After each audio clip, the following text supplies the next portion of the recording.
16 and 17-year-olds in Ontario for 3 years. Please welcome your host, Chris Papalia. As well, it is my pleasure to introduce to you our guest, a former speaker at the Best Ever Coaches Clinic here in Toronto every January. He is in his 13th year as head coach at Dallas Baptist University. His .655 winning percentage ranks him as the number 13th ranked active NCAA D1 coach. Always find DBU as one of the top 25 programs when you look at the rankings each year. DBU is regarded as one of the most potent offensive teams in NCAA baseball. He is widely regarded as one of the best hitting coaches.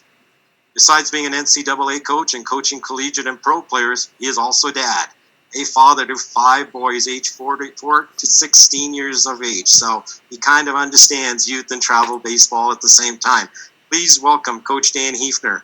Take it away, guys. Thanks, Dirk. Appreciate the introduction.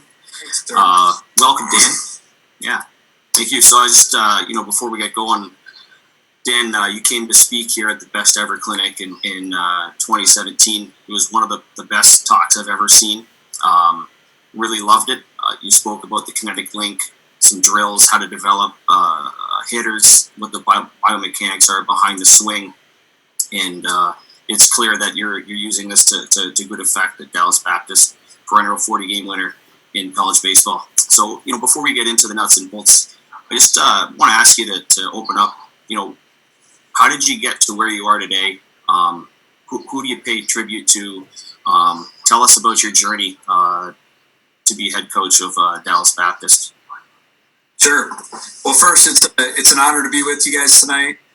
Really enjoyed when I came up there. Dirk puts on an outstanding clinic, and all the coaches that were there, it was just one of the favorite ones I've ever been to. So I was really looking forward to this tonight. Thankful for the opportunity. And as far as my coaching career, I was very fortunate. Started at the University of Northern Iowa with Rick Heller, who's now the head coach at the University of Iowa.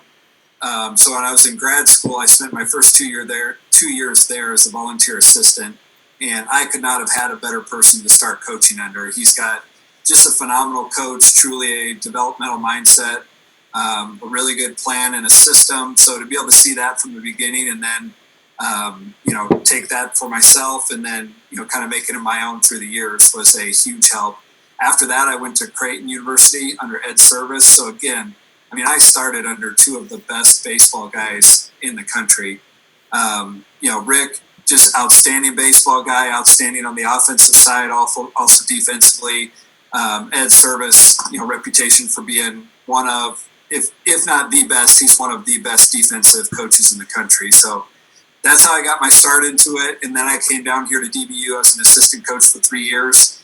The head coach moved on to a different position, and I was fortunate I got promoted to be the head coach at a pretty young age. So kind of, definitely blessed with who I worked with and then, where I was at and the opportunity I got when I was here at DBU. Great, Coach. Thanks for sharing. It's clear, you mentioned those names, Rick Heller and Ed Service, like those people, like they're very caring. They care about their athletes. That's a focus for their program. It's been obviously a difficult time for college baseball with the cancellation of the season. Just, what are some of the things you're doing with your athletes in the interim while we, wait on what's next? Yeah, definitely hard. First thing is we're just staying in touch with them. We've split them up amongst our coaches, so they get a call. We started off where they got a call every other day from a coach. We've since backed that off a little bit to once or twice a week. We call them personally. I just think that's important that they hear from us and it's not just a text message or a group message. So it's just checking in, how are the workouts doing? How's your family doing? Just wanting to know, is there anything off the field that they're struggling with, classes, that type of thing. We stay real close with them from a training standpoint. Our strength coach does a great job and he's giving them workouts to do along with variations. So if you don't have a facility, you can continue to get work in. And then the other thing we've done, which has been really fun, we've been doing a weekly Zoom call together. And that was good in the beginning just to make sure guys are still getting their work in. And, hey, guys, this is not a vacation. We're gonna still work through this and do what we can to come out better on the other side. But we just changed that up the last couple of weeks and we've split it up separate with our pitchers and our position players. And we started getting kind of the legends from our schools. Like this last week, we had Colin Poche, left-handed pitcher who just made it up with the Tampa Bay Rays last year. He spoke to the pitchers and just did an hour question and answer session with him. And then our hitters got Devlin Gramberg, who was a All-American and second in the nation in hitting a few years ago. So that was a real fun one, and we're going to continue to do that every week. Just kind of bring somebody new in that they can ask questions to and pick their brain and share their experiences. So enjoyed that. Other ideas that we've had, just because once you start doing those, you gotta mix it up and keep it fresh for them. So the other one we're going to do is everybody's getting their work in, but try to have a guy that we highlight each day where they all have capability of videoing themselves. Like for the hitters, hey, video yourself this week while you're doing your hitting stuff, and then when we have our Zoom call together, throw it up there for everybody to see and just talk through what you're working on, how you're working on it, what type of drills. So that's another idea we have of just kind of how to keep them thinking the game and getting their work in during this time. Wonderful. Yeah, thanks for sharing. I think it goes to show just how dedicated you and your staff are to making sure the athletes are looked after and feel good, and that they're thinking about baseball, they're thinking about their swing, they're constantly developing.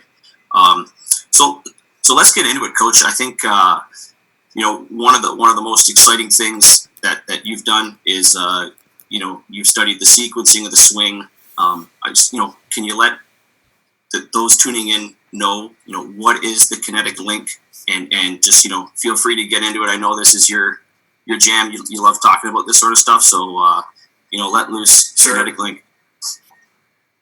Okay. First, I'll kind of just share a little background on it. I'll make it real quick. I kind of lucked into this personally as a player, where I was kind of always taught, use your hands, be real direct to the baseball. And, I was a real coachful guy, so I was doing that. And then all of a sudden one summer I'm playing summer ball, and I kind of check swing and didn't feel good. I check swing again, and I just had the thought, just whatever you do, don't do that again. Just keep your hands back. And that was my thought, was just hold them. And the pitch is coming in, and I'm just thinking, hold as I'm turning, and I hit a home run. So, I'll try that again. And I kept doing it. And the next year I hit 22 home runs, and I'd never been a home run hitter before. So I start watching guys and watching how the big leaguers hit. And it's like, man, they're not doing what I was kind of trying to do. And they stay back here, and they really use their body to swing the bat.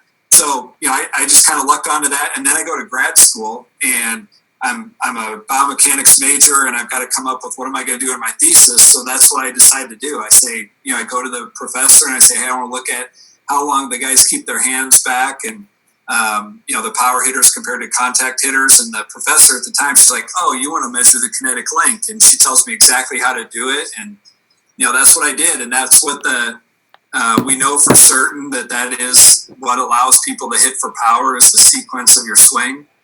So I'll show it real quick, and I'm not going to get super deep into this. But this is the result of when I was in grad school there. So this is the idea of the kinetic link. It's just a sequence that, works from the middle of your body. Hips, when they reach their peak velocity, then the shoulders take over. When they reach their peak, then your hands and bat take over. So this was, 15 years ago now that I did this. So there's some little better technology, but this is an example of a guy, just so you can tell the sequence. He's an All-American, high draft pick, kind of that complete hitter. And he had the perfect sequence: hips, shoulders, hand, and bat. And this was real eye-opening to me. This was another guy, good hitter in our program, a 300 hitter, but no power. And you can see here his hips, the black line and the red line, that's his hips and shoulders. So they're going, but his hands and bat went so far before him that he didn't get the benefit of it. So, again, good hitter. And to me, it's not just a contact power thing. To me, it is these are your best hitters, the guys who hit for power and average. This is a guy, he can be productive for us, but he's never going to be great. So that's what I learned in grad school. And then ever since then, it's been, okay, how do we apply this? How do we teach it to our guys? And I was not the originator of this, but we just refer to it as connection. That if we've just found if our guys' hands, hip, and the back knee stay together for the first part of their swing, they're going to be connected. They're going to have a pretty good sequence in their swing. So that's what we've been trying to do. Here's a good picture of this is what most guys do when they come into our program. I think a lot of youth players too, you're going to see this where they're pushing the bat. See how the hands are in front of that shoulder, hip, and back knee line. So a lot of what we do, and I know we can talk about some drills later, two things. We can either work on things to help them delay their hands in their swing. That's kind of what worked for me. Or some other guys, we think about, okay, what can we do to make the lower half work better? And then that's going to clean up their sequence and help them do it. Another thing I've learned through the years, though, there's too much of a good thing as well. And you can disconnect the other way and you can drag it behind. And this is one, actually, you see this, like you said earlier, I've got 5 sons, anywhere from my youngest is 6, oldest is 17. So I've seen this with them as well. Like, definitely the pushing happens a lot. But if a kid's just not strong enough, or when they're really young, they're going to drag the bat a little bit. And I've kind of come to learn I'm not going to worry about that too much, just because as they get stronger, that part gets a little bit better. And I think this is an easier fix than this is sometimes. There's benefits to both of them. We have to learn how to work with both guys. The benefit of this guy here is like his hands work pretty good, and they usually have good barrel control. So I really like that. And then we kind of just build the bigger motor with them, and then we have a pretty so that's kind of the gist of the kinetic link, the sequence. And I really think it is everything in the swing. It is the most important thing. And I don't care who you are on our team. If you're the, fastest center fielder we've ever had, we want to teach you that. We're not going to have you elevate the baseball. But we still want you to swing in sequence, because I think there's so many benefits other than just hitting the ball hard and hitting home runs to the kinetic link. Awesome. So I'll just let you keep going with the benefits. I mean, some of the videos you're probably ready to show. It's like, what specifically in the sequence allows hitters to be on time? Are they able to, manage the bat better? Are they able to see pitches longer? If everything's moving as a unit, their vision probably, helps a lot. They're able to control the barrel more. Oh, yeah. Can you speak a little bit more about that? Oh yeah, you're nailing it. I should let you go because you're the people don't want to hear me. That was one thing. So one thing you said there really hit me this year. We had a very young, inexperienced team this year, and we got off to a good start, but we were not hitting real well, and we were going to get there. We were just starting to turn the corner when things ended. But the one thing I noticed was, pitching is getting so good, and everybody's throwing so hard, and to me, that's another reason you have to have the right sequence, because it slows the game down. If you're trying to, push at the baseball when it's coming in as hard as it's coming today, you got no shot. You're just speeding the game up when you're going this way and the ball's coming this way, compared to when I'm my hands are staying back as this thing's coming real fast. It slows it down. They see the ball better, and they have more barrel control. So let me just run through couple benefits. Obviously power is one of them. And here's another thing. This guy here, he's in the Diamondback system now, but he was 150 pounds when he came to us. He was 165 when he left and hit 15 home runs. So, you don't have to be huge to hit for power if you use your body correctly.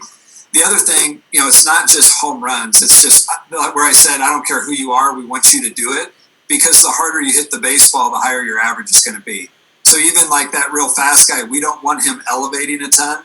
We want him hitting the ball low and on a line.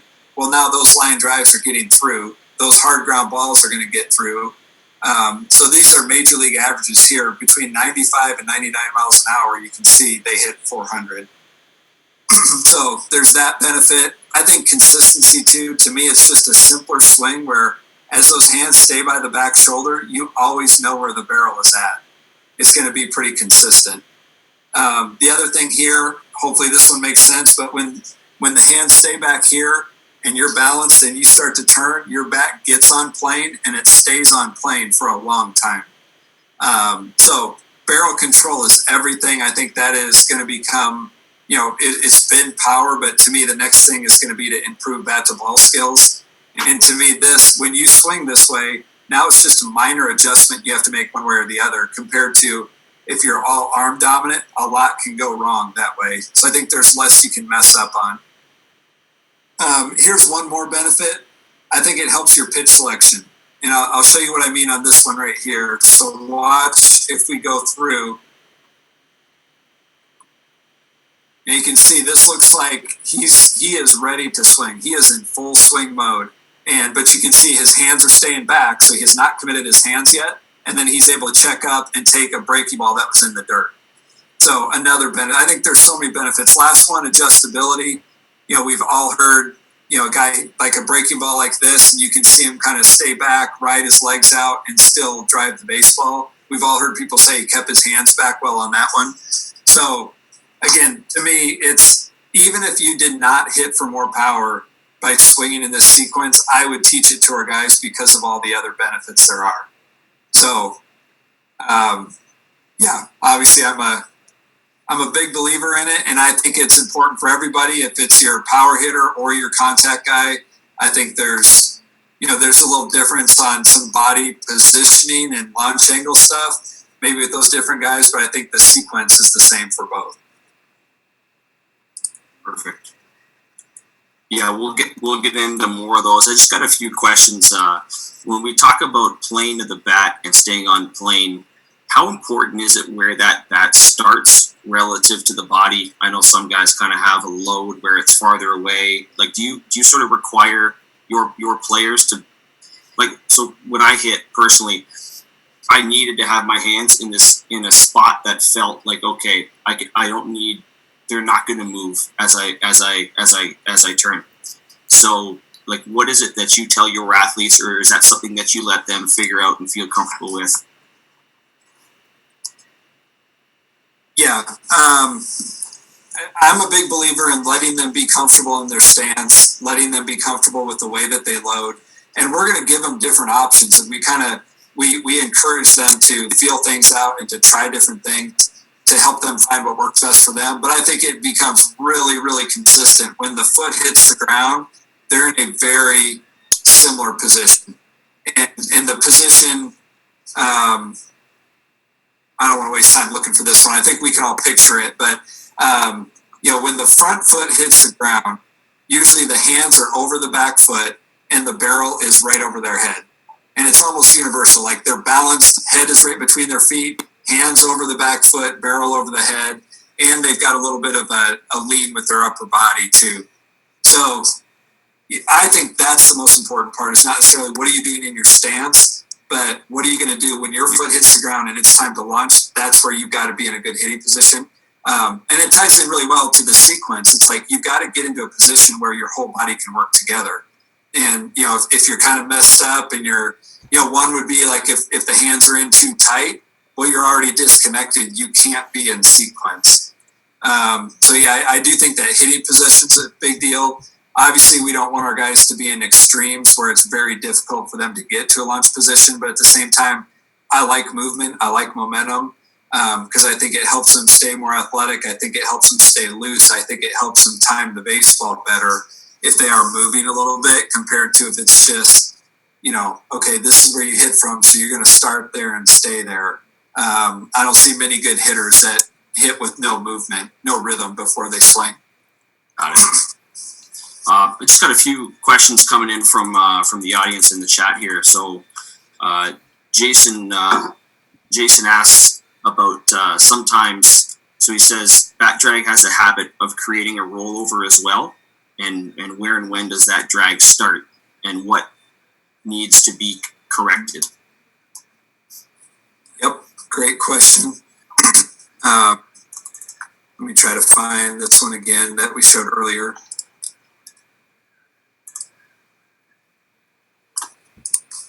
So to me,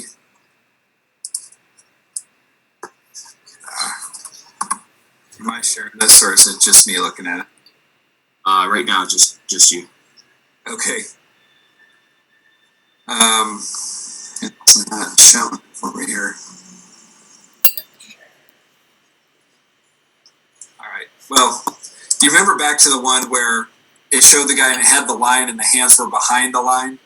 And I'm sorry, I'm not sure why it's not showing here. But to me, when does it become bat drag? When is it connection in a good sequence, and when does it go too far into bat drag? The thing I always look for there is when that back elbow gets in front of their hands. To me, that's when they're dragging the bat, and that's going to be really tough on them from a, just being able to. All right, I'm trying to get back to the screen here. All good. So if it makes sense, hands here, when that elbow gets in front of the hands, now you're dragging the bat, the barrel's going to dump down. You are going to get those rollovers, flares to the opposite field, or rollovers this way. So that's why the barrel's hugely important, and you have to have control of your barrel. We do want to swing in sequence, but you can do it too much if the body gets out too much and you start dumping the barrel behind, dragging the barrel. Yeah, there's definitely both. Like I said earlier, we've got to be able to help those guys who are pushing the bat, but we've also got to have some tools to help the guys who are dumping it and dragging it as well. Got it. Thank you. I'll kind of pop a few questions in here and there as they So Scott Scott in the audience has a question about where the head and the eyes are in the link. Is that something that is it moving forwards? How where does that factor in? Yeah. To me, I think the best way I've heard it described is you have to be balanced, but it's dynamic balance. So we want that head to be extremely stable. And to me, balance is just when your head is right between your feet.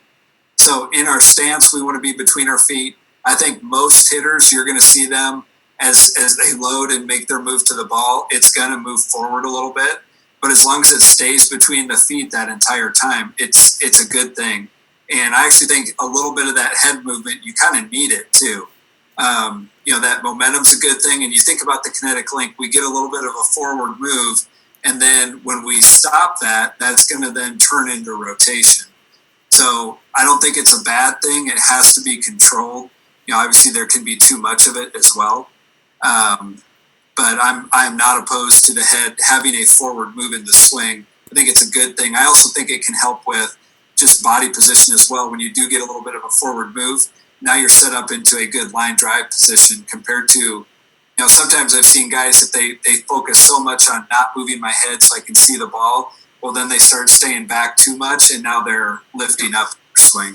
It'll change that sort of dynamic angle as it comes through if they're not moving.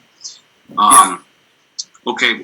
Hopefully you're able to share screen again, but I know in previous presentations you've made, you've discussed, the engine of the swing versus the steering wheel of the swing, as these sort of two main parts.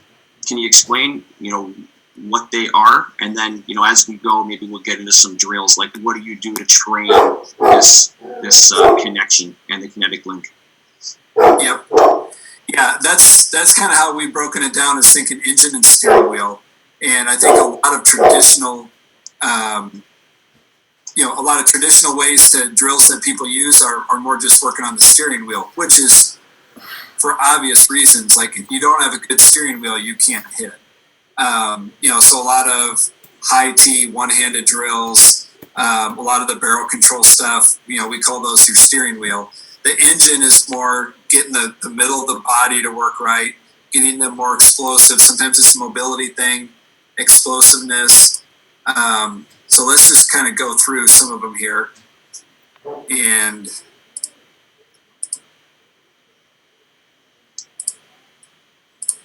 try to share this. Now it's giving me the one that I didn't want. This will work. Yeah.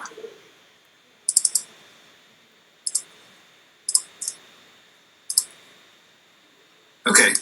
Here we go. Got it.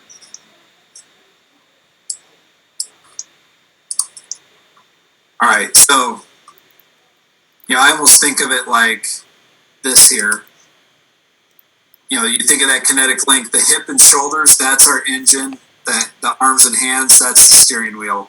So we want to have drills to work on both of them. Always been a big believer. Every time we hit, we usually do something without a baseball, without a bat before we go. So here's an example of that. A lot of medicine ball stuff, to me, this is pure engine that we're working on here. And again, I think if this works right for a guy, then the steering wheel gets easier. So that's why we always start with this. Every single day we hit, we're going to spend not a lot of time, but 5 to 10 minutes on different engine type things. Let's see if this one will work. We really like this one and started doing this one this year, where it's the same medicine ball drill we've done in the past, but instead of just throwing it, now we're going to catch it palm up, palm down.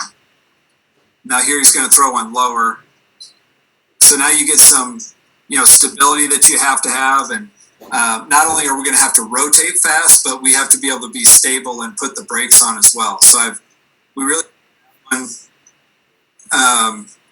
so we're always going to do different things just to help them work on the end. So this would be another example of a swing drill we're going to do without swinging the bat. This is just a foam roller here. There's nothing fancy about that. You could use about anything, but it's just going to force him. It's forcing his body to work and not just throw the hands at. Another example, we use, rubber bands all the time. So this is a pretty heavy one and I'm pulling back on him. So the only way he's going to be able to turn here is he has to use his core and his engine. He can't use his arms to do it. It's too heavy. So a couple examples. And now this would be another example. Like we've taken his arms completely out of it. That's just a PVC pipe. So the only way he can hit it is the engine's got to work. He's got to be able to turn. This one was, get 3 guys together or 4 or whatever, and they just start in a dead position. We say go, and then how quick can they turn and get there? We start this to where now you got to be kind of dynamic with it, where it's just a soft toss. So again, it's forcing the body to work. This is kind of our go-to drill. Like we do this one. They have to master this. I talked earlier about how I like momentum, but we're going to teach them to hit without momentum because it's going to force them to use the core of their body.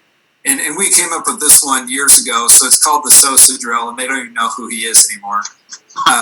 But we call it that because of just this position here of Sosa, kind of when he was in his tap back position.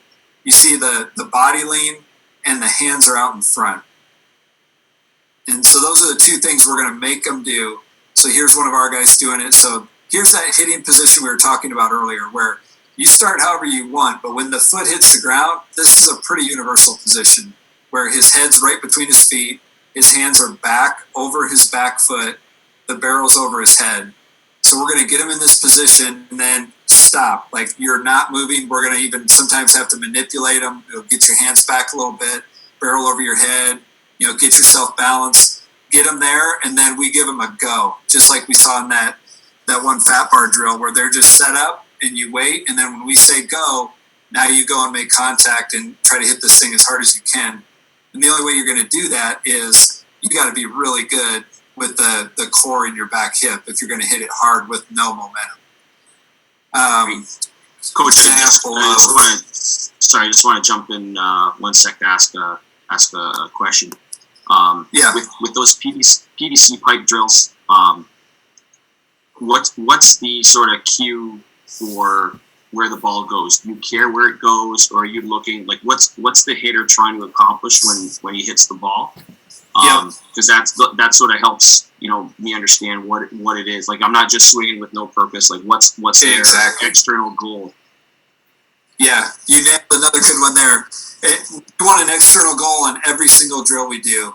And on that one there, on that fat bar drill, we do want it to be, we're telling them, hey, hit it off the center field wall here. Because that's going to force their body to stay behind the ball and stay in a good athletic body lean position. Their first reaction is going to be, they're going to go at it like this. And they're just going to smoke it, a ground ball down to their pull side. So that's where yeah, you nailed that. I should have mentioned that. Or just think, hey, hit this right over the pitcher's head, or hit the pitcher in the forehead with this ball. And a lot of times we use it with wiffle balls. So, I'll go and stand 20 feet out in front of them and just say, hey, hit it to me. Use that PVC pipe and hit it right to me. And you have to have perfect balance. Like, you cannot, if you lean back or if you go forward, you cannot hit it up the middle because you've got no adjustment with your hands. Sometimes our body's in a bad position, but we make this adjustment with our hands to get it where we want to go. Well, on that, you're forcing the body to be perfect. Got it. Does the feed make a difference? Do you say, hey, here's a low pitch, here's a high pitch with that PVC pipe? Is that Yeah. like, how valuable is that? Yeah, it is. I'd say hold off on that one. Okay. Doing it off the tee first. And actually, that's kind of a specific one where, are you seeing this one here, our guy in this body lean position? Yeah. Okay, so I think that's a big deal. And that's one where, we'll see a lot of guys stand straight up and down in their stance, but when their foot hits the ground, they get pretty athletic like this. And my thought is I want them to get to a position where if you just stay connected, you're set up for that kind of middle pitch. So now we can make a small adjustment of the body going up, or we can make a small adjustment of the body going down. That's the benefit of doing the fat bar with soft toss, is now you're doing exactly like you said, and I'm going to make you, now that you've got it down pretty good, now we're going to make you adjust a little bit. So let's go back to yeah. You'll see on one of the end ones, I did it to him on purpose. So this is a high one, another high one, so he's able to stay pretty tall. Kind of that's that middle, and then he's going to get one. I think this next one, I'll throw it down. And he had to see how he had to really have some side bend to get to that one. So that one's not necessarily for everybody. Sometimes you get a guy who he's just stuck in his posture and he does not move. And that's a good one to make that person do. Gotcha. Yeah, the next those many ball drills. I'm just looking. There's a few questions coming in here while I'm looking for it. Those many ball drills. How much? I mean, it looks. Are you integrating athletic development in there too? Like, how appropriate is this for younger kids, building athleticism, building strength in the core as the foundation for the swing? Like, what's your philosophy on that? Yeah, 100%. I think how many swing faults are because the body just doesn't move correctly or they're not strong enough. So that's why I think it's a great way to start every day. And, it's a real easy thing. It's like, get them in this position, hold this med ball, palm up, palm down. And when I say go, throw it against the wall as hard as you can. Turn and throw it against the wall. And this has been a really cool one. Like, we're doing these med ball drills and stuff. And then you can ask the guy, say, hey, where did you feel that at? And they're going to be able to show you. So I don't know if this will. Oh yeah, we're going on camera here. I love it. Yeah. So Dirk, can you pin video or something just to get a full view of him? This will be fine. But if I have a med ball drill and I'm holding it right here, so even like I said, I got kids. So my 11-year-old son, or even when he was like 8 or 9 years old, I give him a light med ball, put it right here, and then say, all right, I just want you to turn and throw that thing against the wall. All right, ready, go. Bam. He throws it against the wall. All right, where did you feel that at? He's going to be, I felt it right here. Awesome. Okay, now we go hit, and now he's hitting, and he gets in his stance, and maybe he's just throwing his hands at the ball. Hey, where did you feel that med ball at? And he's like, right here. Okay, feel that on this swing right now. And it's like, bam, like it'll clean the swing up really quick because they learn to feel doing a med ball drill that translates directly to their swing.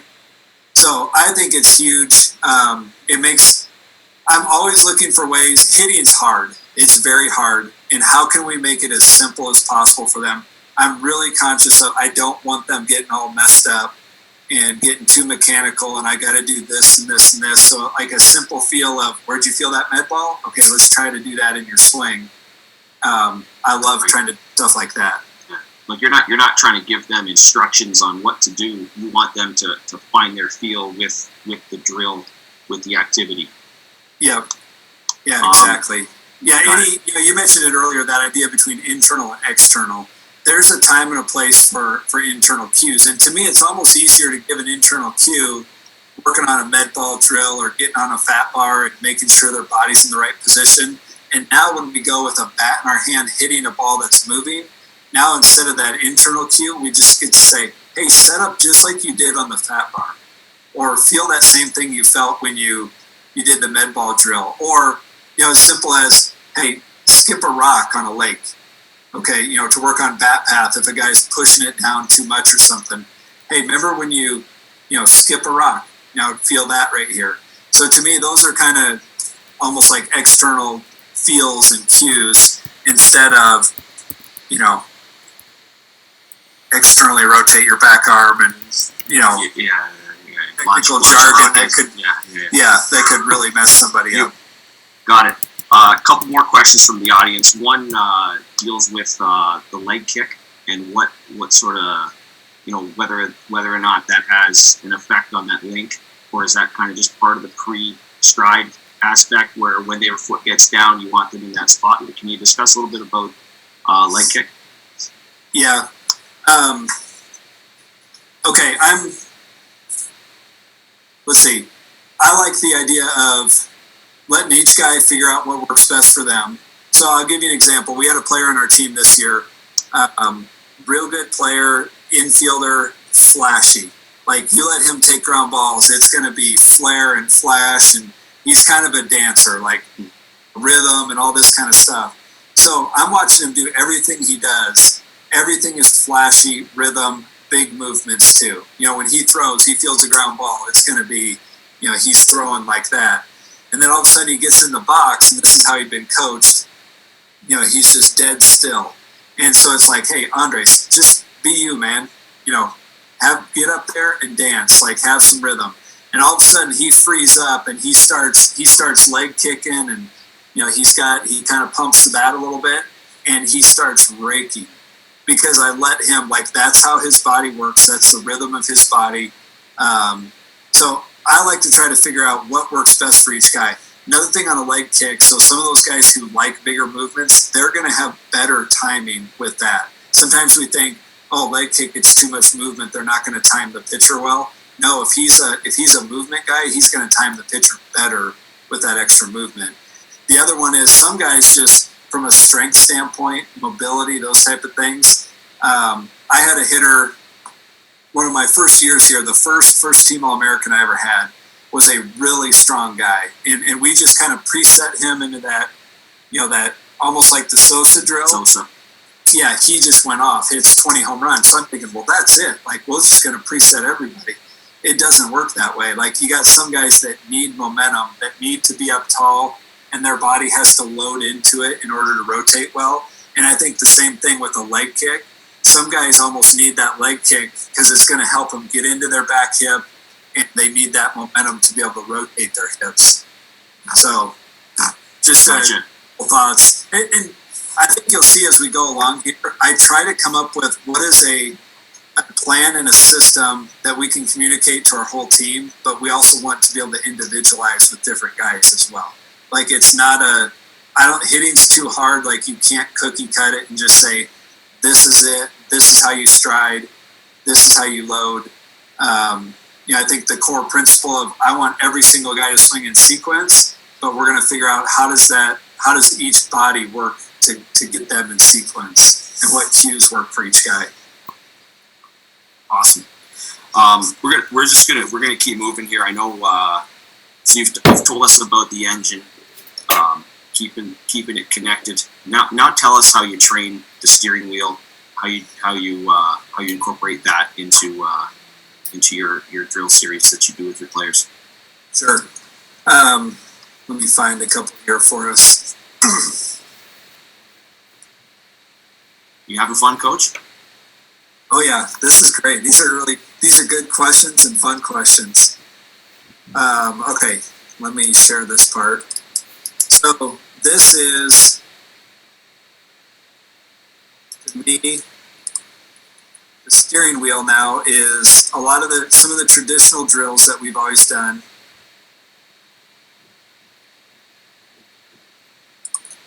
Gotta get to. All right, now we're on the steering wheel. So a lot of the traditional, but I think it's to me, the best things. Again, it goes back to that external goal. And we want every single one of our players to do this. We call it a power oppo ground ball. So you kind of see like left-handed hitter here, shortstops over here. We want like a one-hop ground ball. It hits the infield ground, but these balls should end up at the outfield. So here's a right-handed hitter doing it. We're trying to go for this line right here. That's a little far. That's the perfect power oppo ground ball, that last one. Okay. Standing like just in the middle of the dirt area and just rolling for a day. Yeah. So it's not, we're not guiding it over there. We still want to hit the ball hard, but it's hitting right in here. Right. Get these things up at the outfield wall.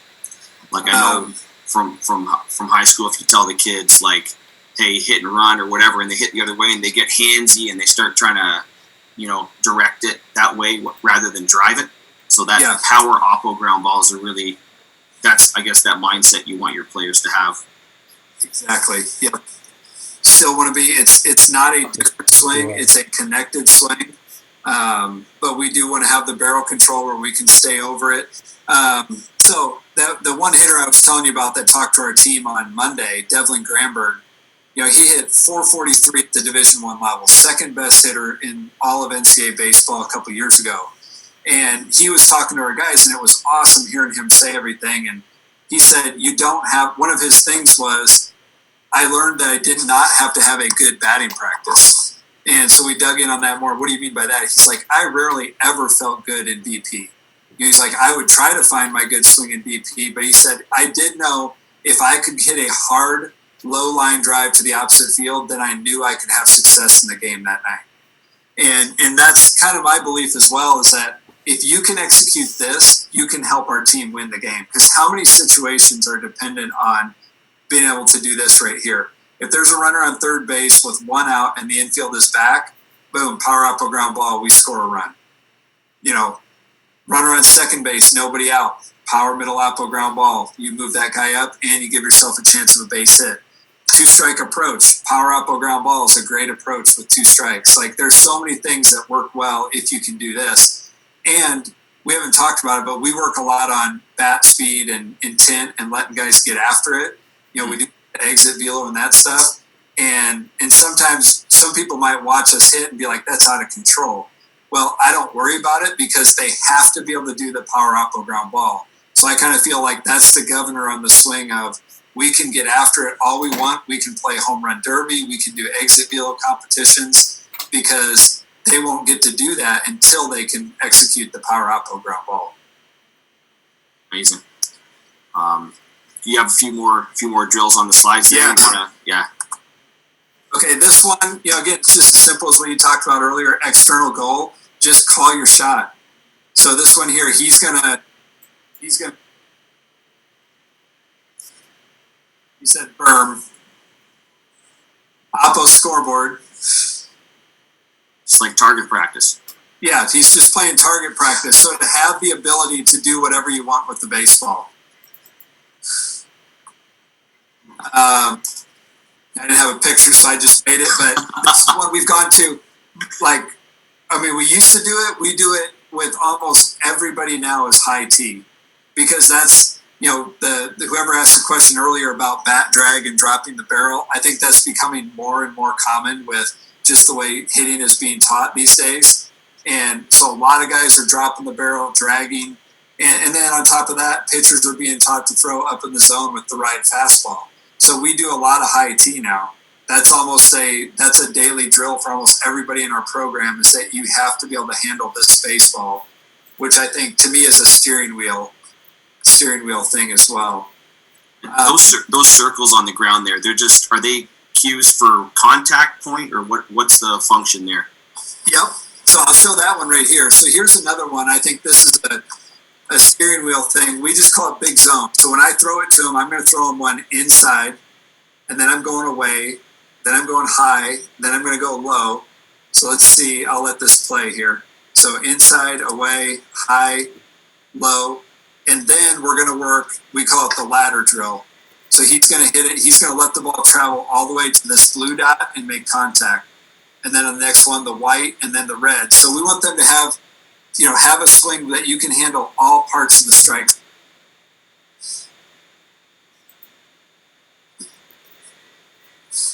So that's the white. Now here comes blue.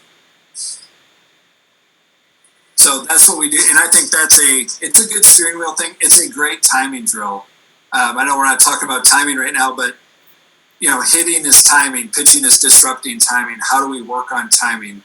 This has been one of the best ways we've found to work on timing. We just call it the ladder drill, and we do a verbal with it as well. They have to say right now. So right when I start my motion, release the ball, they're going to say right, and they have to say now at contact. So you got to say now, right when the ball's over the blue and you make contact. Next one, white, now. Red, now. So let me play that back and I'll just do it for him. Right now. Okay. And then right now. And it's crazy, but that really helps them. Now think about this as another easy one then that you can take into a game. So you're ahead in the count.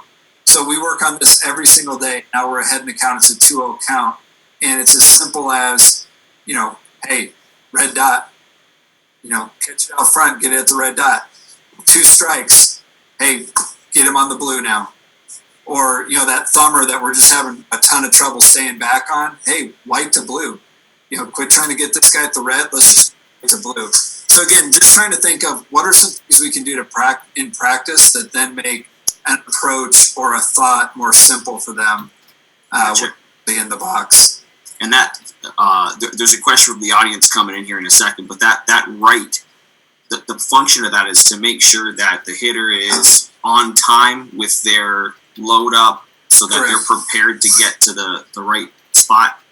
Yeah, and I think I'm glad you said that, because I think probably the number one thing we talk about, and we actually even say the number one rule as a DBU hitter is don't be late.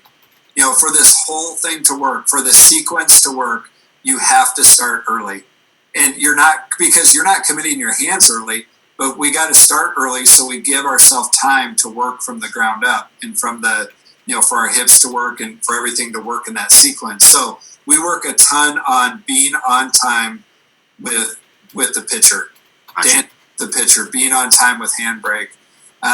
So yeah, that's a huge concept and something we work on a lot. And we do the verbals a lot, because now they don't realize how late they start until you make them say it out loud. And then as the pitcher, I start throwing, and I'm here throwing to them, and they got to be on time with handbrake. They got to say right, and I go through, and they haven't said anything. Boom! I just stop. You were late. Okay.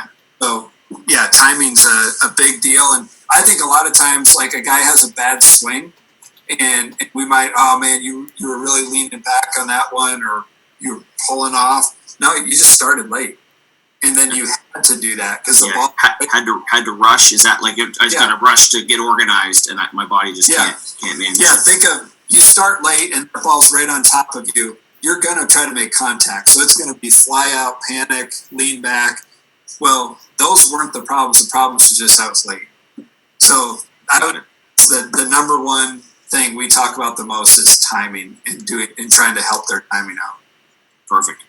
I know we got a couple an audience question here, but I do want to make sure we get to some things. I noticed some of your guys have one hand on the bat when they finish. Is there a preference really for you in the follow through, or whatever just happens? Yeah, the one thing I look for in that is, are you doing it because you have to, or because that's more comfortable for you? So, example of that would be, a guy. I think it's really important that you finish the core of your body. So if these hips get square to the pitcher and you let go with one hand, I'm fine with it. But I think you'll see some guys where they don't finish their hips and then they have to let go. Think of that. Think of turn your hips about halfway and try to hold on with two hands. It's not going to work. It's going to feel terrible. So there are some guys where, and we do a drill, we call it the Harper drill, where you have to finish with two hands, because I think it kind of cleans up your path a little bit, and it forces you to finish your hips square to the pitcher. Got it. You spoke a little bit in here about adjustability and allowing your hitters, playing target practice, managing their swing, understanding the variability in pitches that they need to hit. What are the things that you do to specific? Like, why is that so important for you? Like, what's like? Tell us about that. Yeah. Why is it important? Because that's the game. That's literally like the game of when we're in a real game. They have to be able to adjust, hit different speeds. I've even taken it a step further. You think about how different our training is from a game situation. Even of so a guy throwing a fastball in a game. For us, the average is probably 90 to 92. Okay, I know when I throw BP, if the scoreboard is on and I'll glance back and look at it, I throw 50 to 51 every pitch. And it's like no pitcher in a game throws within 1 mile an hour on his fastball. Like it's going to range probably about 4. So what are we doing to help guys, even on a fastball? We're not even talking about changing speeds. Their one pitch is going to vary in speed way more than what we do in practice. So we're trying to come up with more and more ways. So as simple as that, like even if we're doing front toss like this, we're not going to throw at the same speed every time. We're going to vary the speed on it. We do a lot on mixing pitches. Let's get back to this one later, because I think this one is a really good bat control. It's a great one for, like, there's so many things we do as coaches where we can't watch them everything they do, and this is a great way. We'll come back to that one on how they can get great work in on their own.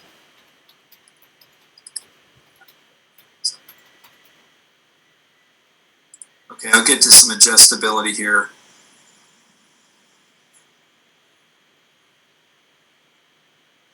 What's that Fran's push there? Yeah. So, I think, and I'm not one to knock on anybody, because I've done a lot of things that, and said a lot of things that ended up not being right, but I think sometimes the pendulum goes too far where it became the launch angle thing, and you have to elevate the baseball, and that's where hits are at. That's where slugging percentage is at. Everything is about elevate the baseball. And I'm all for that. Like, we really drive the baseball, and I want to drive the baseball. But what we talked about with that power apple ground ball, I think it's if we want to be able to launch it, we also have to know how to do the other stuff too. And there was you guys probably all know it because it was Votto. Do you remember the clip of Votto a couple years back where he talked about it, and he said, good hitters can do whatever they want with the baseball. And so since he said that and we showed it to our guys, we call it the Votto drill, and we'll put trash cans out around our field, and they have to play target practice with those different ones. So here's the idea here. I want our guys to launch the baseball. I want them to hit doubles, but they have to be able to do that. So he has to hit it. So you can see this red line here. It's tough for you to see here. There's a yellow line there. So in the first one, midway. Okay. Yep. So this one here, this is a great one to do. You don't have to be there. You're guaranteed it's going to be good work. So I got a radar gun, so it's exit velo, and we've got a target. So this first one, he's got to hit it over whatever his exit velo is in this area. Once he does, now he gets to go to this one. So that's a complete hitter there. He does whatever he wants with the baseball. I can hit it over 90 miles an hour here. I can hit over 90 miles an hour there. And he's doing it with an overload. And now he's going to do it with a light bat. Okay. So now he's got to go here again. He just barely got it. About 100.9. Now he's got to go up top. And he did that. So to me, that's that idea of Fran's box. Like, if we want him hitting those doubles, and the way he's going to have a better feel for doing that is if he can do the opposite as well. Does that make sense? Absolutely. Like the idea, I've heard from other coaches, basketball, like we practice from the free throw line all the time, but really what they should be doing is shooting in front of the free throw line, behind the free throw line, figuring out what feel do I need to generate that distance, and really mastering and owning your swing. One other thought on that. Think of, baseball is a game of adjustments, right? We're constantly having to make adjustments. So let's use that example of if all a guy has ever done is we're just going to elevate the baseball, elevate the baseball, elevate the baseball. Now we're facing a pitcher who's got a good fastball that kind of rides a little bit. And that's my swing, and I'm missing under the ball, and I keep fouling it off. Do I know how to make an adjustment? My guy who just did that drill, he knows how to adjust. He knows how to say, okay, I'm going to get on top of this baseball, because sometimes you have to think that. Like, I want to hit a double, but in order to hit a double, I've got to try to hit a ground ball. So yeah, I know when we chatted earlier on Monday, you mentioned Devlin Granberg. That was one of his swing thoughts that he had, because he approached the ball from a certain, his natural swing path. He had this thought versus another player that has another thought. Yeah. Can you elaborate a little bit on that idea? Sure. So one of the players asked him, Devlin's swing thought is he tried to go down, and he says he tries to cut the baseball in half. And if you watch his swing, he is as on plane as anybody you've ever seen. So you don't do that though. Why do you think that if that's not what you do? And he said, because I naturally swing up. He's like, I know I naturally swing up because oftentimes if I miss the ball, I'm going to top spin it to the pull side. So I know I'm coming up too much. So he's like, I have to think down and cut the baseball in half, and that puts me right on plane with it. That same year, we had another player who naturally swung down on the ball. So he would even have sometimes where he would think, I'm going to hit the best big league pop-up you've ever seen. But that would, because he did this so much, when he would think that would put him right on plane with the pitch. So that's that idea of, okay, what is something that we want our entire team to do? And now we need to individualize it. So we want our entire team to be on plane with the pitch, but they might have to have different thoughts in order to get on plane with the pitch. We want our entire team to be in sequence when they swing, but there's going to be some guys to be in sequence need to keep their hands back more. Some guys to be in sequence need to be a little more aggressive with their hands because they drag the bat. So that's kind of that idea of have a core philosophy that works for everybody, but it's adjustable and adaptable as well. Amazing. Awesome. Just in that same theme, where you're talking about barrel control and launch angle a little bit, I wanted you to touch on two things. First one is the radar gun, and the second one is how appropriate is launch angle for everyone in your lineup. Is there something where you want your 3-4 guys to have a certain angle versus your 7-8-9 guys, for youth coaches with your sons? What's your experience there with A, the radar gun, and B, with using this launch angle? Yeah, the radar gun. So I like the radar gun a lot because of what it does for intent too. So let's go back to sequence, and I'll get to the launch angle part. We want everybody to swing in sequence. Okay, now think of just a goal. So if we go into the cage and we have that tee that they have back there, and we say, I want you to hit it dead in the middle of that tee. That's the only thing I tell them. How are they going to swing? It's going to be kind of slow, and they're just going to try to hit that tee. Now, if I say, so from a swing standpoint, they're probably going to get pretty armsy. Now, if I say, okay, I want you to hit that tee at 100 miles an hour, what's their swing going to look like now? Instantly, because of that exit velo goal, they're going to use their whole body, and they're going to have a better sequence. They're going to use their legs. They're going to use their core. And that's where, I think exit velo can get knocked a lot, but if you give a goal of where you want it hit to, then I think it that puts it under control. If it's just hit as hard as you possibly can, well, like for us, whenever we do exit velo stuff, if you roll over a ground ball, right-handed hitter, if you hit a ground ball, you could hit it 140 at the shortstop, and it's 0. And that's what we'll always say, guy holding the radar gun, if you roll over a ground ball, we call it the black hole, 0. Oh, come on, I hit that really hard. No, it's 0. So Yes, I like the exit velo for it makes them use their whole body. It also adds a ton of energy to practice. Drills become really fun and exciting when you measure them. And then they start competing against each other too. And that makes it really fun. And I'm all for anything that makes baseball fun and exciting. We're going to do it because if they like it, they're going to practice more. So those are a few things on how we use exit velo. Is that good on that, or should I go to launch anything more on exit? Yeah, no, I just wanted to ask with the exit velo, one more thing before the launch angle. Playing games where you're modulating your swing, so it's okay. Hit it between 70 to 80. Hit it from 80 to 90. When we were chatting earlier, I love that idea. Can you just explain that a little bit? Yeah, so we started doing that last year. I think to me, hitting has changed. Where kind of when I was growing up, it was we were just taught stay inside the ball, on top of it, hit line drives, and I think that lasted for a long time. And now, just in probably the last 5 years, let's say, it's launch angle, elevate the baseball, use your body, and I'm seeing guys are losing their barrel control and losing feel too. And I think the same thing with pitching. Velo's becoming such a big deal in pitching. For a long time, it was how are you a good pitcher? You command the baseball, you command your fastball. Now it's you throw hard, and I think guys are, velo is such a big thing. They're losing their feel, from a pitching standpoint, and I think hitters are losing their feel. So we're trying to come up with ways. How can we get feel back in our hitters? So that was the idea with the exit velo. We don't always use exit velo for just max it out. The one that you said is, okay, 60, 70, 80, 90.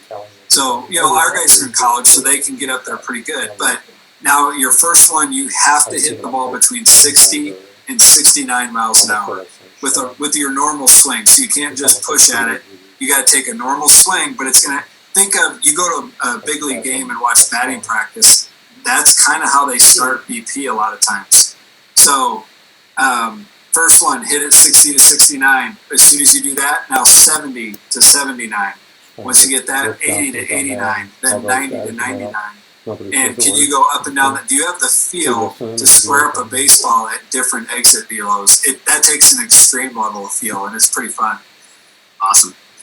Okay, let's get into that launch angle idea. I know you've chatted a bit about it. What's optimal for you guys? Is it applicable for everyone? Is it applicable for every age group? What are your thoughts on that? We tell our guys 10 to 15 degrees. It is almost a guaranteed hit. We have some neat technology and stuff. We have TrackMan, so we can tell in a game. We could go back over the last 5 years. If we hit the ball, it does not matter how hard we hit it. If we just hit it between 10 and 15 degrees, we hit over 600. So it's like if you hit it hard, that's that ball. It's right over the infield and it's in front of the outfield. Another way we'll just say is we want long line drives. Like that is the goal for our hitters, hit a long line drive. So I don't care who you are, if you're our 4-hole or you're our leadoff hitter, hit long line drives. Now that the leadoff guy, he might be, one hop ground ball to the long line drive. The power guy, he might be long line drive to he can miss up. But to me, if you're going to try to elevate the baseball and, say you're going to try to hit it 20, 25 degrees, then you have to have you got to have power where you can miss hit home runs. And there's not many people that have that. So I would say the vast majority of our guys, we want them to just be a line drive hitter. There's a quote by Albert Pujols, which this is what we want. Albert Pujols had the quote, he's like, I'm a line drive hitter with power. And that's what I'm trying to train our guys to be, and that's the mindset I want them to have is that they're all line drive hitters. So yeah, it doesn't matter where you're at in the lineup. I want you to be in there. Then we give them some freedom. Those guys that have plus power, they can, or the wind's blowing out that day. Hey, let's get something up here. One way we say it is turn the outfielders back. So there's some situations too, like say a runner on second base, nobody out, and okay, we could hit a power ground ball and move this guy over, or I've got a guy, my cleanup hitter's up, who's got some power. He's not going to hit a ground ball. I'm telling him to turn the outfielders back, because if he does and he's out, well, our guy's going to tag up and get to third base. So, yeah, I don't know if that answers your question. I think, Sure. To me, like younger ages too. So if you're a young kid and you don't have power, well, if you're hitting the ball 10 to 15 degrees, you're getting a hit. So like those guys at the bottom of your lineup, the 7, 8, 9 guys, I think I would emphasize launch angle more to them than exit velo, because if they can put the ball on the line, even if you're not strong, you're a freshman, say you're a high school coach, you got a freshman kid who's really weak, doesn't matter. If he hits it at that right angle at 70 degrees, he's got a hit for you. So, and that's the idea of those lines we have in the batting cage. That's that line. If you get it over the yellow line, between the yellow line and the top of the cage, that's that 10 to 15 degrees. So we're really trying to emphasize that a lot. Awesome. I know last little bit we haven't quite got to everything we want to get to, but so we talked about swings, the engine, steering wheel, some drills. What do you do to train hitters? So tell me about, like, yes, you're teaching the swing. How about how do you teach competition? How do you teach hitters how to hit in a game? What do you do? Yeah, that is a great question. I think it's even more important right now with we're all shut down and we're not playing games right now. We don't know when we're going to play games. So we got to figure out things we can do in practice to prepare them for game situations. To me, the very first thing is going to be, we're just going to make sure that when we throw batting practice, so we do lots of stuff to work on our swing. Let me see if I can find one here. All those drills to work on our swing. So now when we're doing BP on the field and a pitcher is throwing, that is now working on a hitter. This is not swing work, this is hitter work.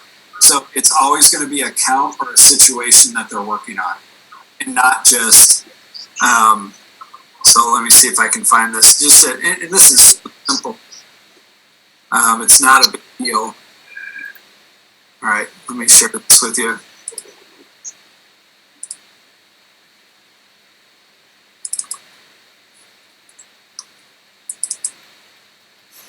So to me, this is how we just work on being a hitter.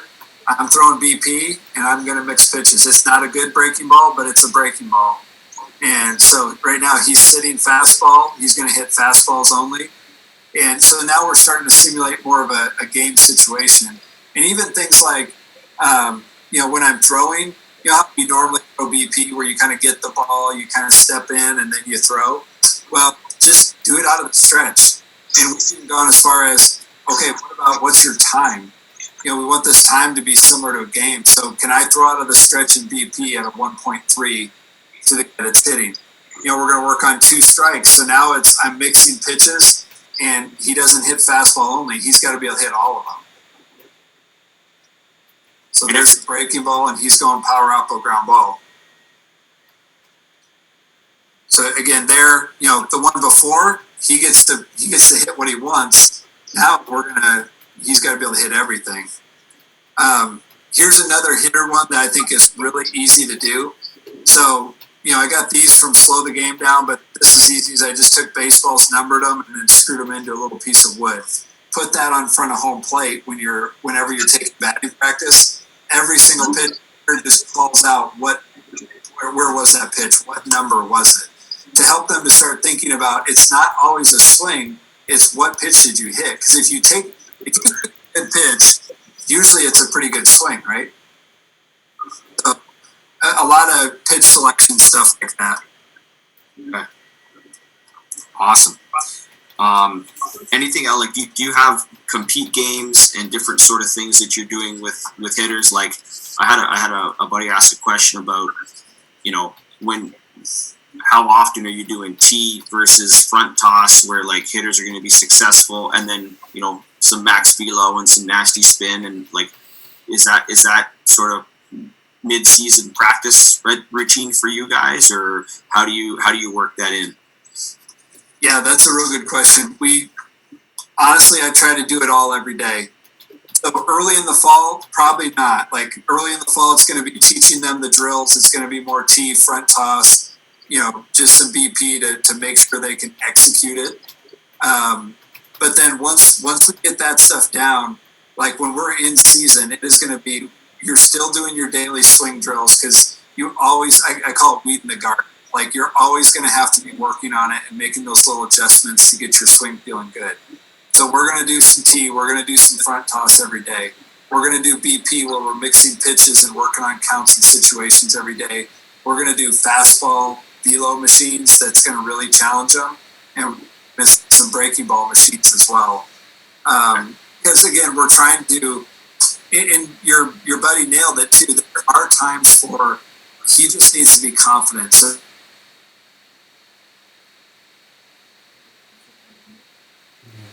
Coach. Lost coach. Nope. He froze. Coach froze. Did we lose you there a little bit? Okay, yeah, you're back. You're back now. Okay. Yeah. Uh, we lost you when you said there's times they just need to be confident. Yeah. So, if a guy's really struggling in a game, I don't think it's good to where then they come back and the next practice, he just had a really tough weekend, and now we get him on a pitching machine that's just almost unhittable. Yeah, shred. So that might be a day where I bring him out early. We go out on the field. I set the L screen out, and I'm 15 feet, 20 feet in front of him, throwing overhand on a bucket, so I can basically put it on a tee at like 20 miles an hour and hit his barrel and just let him see himself hit line drives. Sometimes you do stuff like that just to give them confidence, but you can't do that every day. The best confidence I want them to get is from hitting well in a game, and I think you have to challenge them in practice in order to help them hit like that in a game. But you do have to have, I think, the tee, front toss, soft toss, that stuff all has a place, because when we're working on the swing, I don't want them worried about the baseball. I want them worried about their swing. And now we're going to worry about, now let's get the pitching to the point where you can't think about your swing now. You're going to have to think about seeing this baseball well. So that's why we like to try to do both, because we are going to work on our swing, and we want to work on being a hitter too. And it's rarely is it at the same time. Is that what you're saying? Like, hey, here's time to train hitters, and here's time when you get into the box, it's compete time, and you're trying to hit. Versus I'm working on my technical swing. Yeah, here's a real simple way we've tried to do that. If your helmet is on, you're a hitter. So like when we're in the batting cage and we're just doing tee and front toss, they don't wear helmets during that time. So you can work on your swing. When we're doing batting practice, mixing pitches, the helmet is on. When you're hitting off the machine, the helmet is on. So helmet's on, you're a hitter. No helmet, you can work on your swing. Awesome. Last one real quick here before we get going. I might, and then one more after that. But in terms of that front leg and balance and launch, it's kind of going back in time now. But the idea of are you specifically giving them instructions of how you want them to look, or are you letting the drills and the medi balls and the different sort of engine drills, just the body sort of figures itself out and understands where it needs to be? Like, can you tell us a little bit about that front leg and hip and that sort of stuff? Yeah, definitely. I think that's the idea of constraints-based training. Is you give them a certain constraint that's going to kind of force them to do something correctly, but now their body gets to figure out how it works best for them.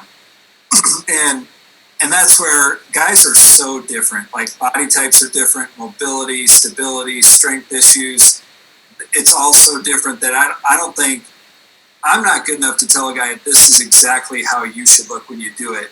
I've seen a number of guys in our program where it morphs into that. I think of it this way.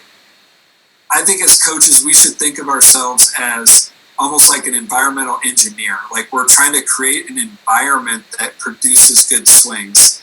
So the drills that we're doing, the positions that we're putting them in, and you got to hit the ball here, that's going to produce a good swing, instead of me telling them, you got to look like this. Your front leg needs to do this. Now straighten your front leg out. Now get your front foot a little more closed. Like that stuff to me, that's like, Now let's figure out a better drill that's going to now let's see.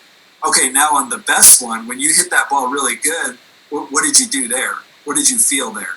What did you feel your front leg do? Here, let's film it. On every single ball that you hit, that really good ball up the middle, look what you do. I'm a huge fan of doing that. Instead of picking apart weaknesses, like, okay, on your bad swing, look what you did wrong. Let's find out when you do it right, what did you do? And then try to repeat that. And because I think that, it builds confidence too. Instead of beating them up of what did you do wrong, what did you do wrong, what did you do wrong? Hey, look at that one. Remember that ball that you smoked? Let's look at what you did. Look how your hand stayed back on that one. Let's see if you can do that again. Gotcha. Coach, anything that I missed, anything that you think, hey, I really wanted to show this today that we didn't get to, drill wise or philosophy wise or something that you've got up your sleeve? I think that, we saw it a little bit, that idea of that over the line, over your velo. It's a really fun one. Guys like it. And I think it's one where you're just kind of guaranteed they're going to get good work in, with you not having to police everything that they do. One other one, we didn't talk about overload, underload. And I think that's another one that I don't care what level I'd be coaching at. I'm going to get different bats in their hands, because you get them a bat that's a little bit heavier. And, the traditional overload, underload is 20%. I think that's a great place to start. So even for a kid, a high school, college, whoever you are, 20% heavier, have them hit with that. It's going to force them to use more of their body to swing that bat. But then also go underload, 20% lighter. And now they're going to be quicker, but there's a lot of barrel control that happens with that. Like, we talked earlier about, dumping the barrel or dragging the bat. Well, you hit with a heavy bat, and now you go to a light bat, that barrel is going to go like this. And so you learn how to control the really light bat. That's, to me, is one of the best barrel control things you do is to switch back and forth between a heavy bat and a light bat. So it'll improve your bat speed, but I also think it improves barrel awareness as well. On tee, front toss, BP, plyo balls, like all of the above? Yep, tee, front toss, that's what we use it the most with. The hard thing is finding an underload bat that you can hit a moving baseball with, because you usually break them. So if you have one, I would love to do it on BP. We would do it all the time if we could. We use heavy bats a lot. Like, we'll even use heavy bats like off machines, like plus fastball machines. We just take athletic. You don't have to buy a lot of this stuff. Like, right. Our overload bats are just take athletic tape and tape it around the end of your bat and make it a little bit heavier. So, we got lots of hockey tape up here too, so it's just right. And always on the end of the bat, or you do it in the middle, or what's the? Yeah, I mean we've done other stuff. We've done the not weighted ones before. We've done middle. I like the end because I just think that's where the game is played, is hitting the ball in the barrel and having awareness of the end of your bat. So we usually do that, and I also think it teaches them to throw the barrel too, which I think is a good thing. So I'll show a real quick picture here of, you see that one? That's as simple as the overload bat right there. It's just put the tape on the end of the bat, and that's our overload. But yeah, I like it on the end more than the other spots. Got it. Just before Dirk wraps up here, what are you learning about these days? What sort of things are you doing to try to improve? It's always helpful to know, like, everyone's on here to try to get better, from you. What's your journey like? What are you trying to improve on, and what are the things you're doing in your own professional growth? From a hitting standpoint, vision training and adjustability, pitch selection, those are all things that I want to get better at. Adjustability is the hugest one, because pitching is getting so good. Approach, adjustability, pitch selection, trying to learn stuff about that. There's some stuff on gaze patterns and things like that I'm trying to look into. The other thing I'm doing, I'm going to go away from hitting a little bit, which I've been using this time during this quarantine where we can't practice with our guys, but I'm basically doing a coach's manual for our staff. and just going through every single part of our program. What is our core philosophy? What is our hitting philosophy? What are our drills? What's our training philosophy? So a lot of the stuff you talked about, external goals, constraints training, sports psychology, what are some key things? And putting that all together in one spot so that we can all be on the same page and make sure we're all kind of speaking the same language and saying the same things. That's kind of my all-consuming project I'm doing right now. But I've really enjoyed it, and it's one where it's like I know it's making me better. I think it's going to make our team better. And I think if I was a high school coach, a youth coach, I don't care who you are. I heard Pete Carroll say it. That's where I got the idea to start it from. He said, if you have to be able to put your coaching philosophy down on one sheet of paper. And, so that's where I started. And then I started doing that with everything. Can I do our hitting philosophy on one page? Can I do our defensive philosophy on one page? Recruiting, the whole thing. So that's what I'm working on right now. Got it. Awesome. Coach, it's been a pleasure. I want to thank you on behalf of Baseball Ontario of coming here and spending time with us during quarantine 20. So it's been it's been an honor chatting with you. Learned a lot. Thank you so much, and we really appreciate it. No, thank you. This has been great. Like I said, I love coming up to the clinic, and I look forward to coming back in the future. Yeah, hopefully we can get you back up here. Thanks, Chris. Thanks, Coach Heefner. Another great night of insight, knowledge, lots of gems there, lots of great tips, lots of great drills from Coach Heefner, head coach at Dallas Baptist University. Hope to have Coach Heefner back at the Best Ever Coaches Clinic. We're trying to aim for January 2022 to bring him back. It's been about 4 or 5 years. Coach Heefner, again, on behalf of Baseball Ontario, on behalf of all the coaches on tonight on our Around the Horn webinar from across Canada and the United States, we thank you for taking the time out of your busy day away from your family to be with us. Just a reminder to everybody, our Drill of the Week comes out tomorrow on the Baseball Ontario social media platforms. It's the Best Ever Clinic Drill of the Week. Next week, same time, same channel, we have Perry Hill, infield coach of the Seattle Mariners, to talk infield. So please join us. Watch for the registration open on Friday. On behalf of your host, Chris Papalia, our special guest, Coach Dan Heefner, and on behalf of Baseball Ontario, thank you for being here tonight. Stay safe and good night. Sure. Thanks, sir. Appreciate it. Dan. Thanks. That was awesome. Dan, appreciate it.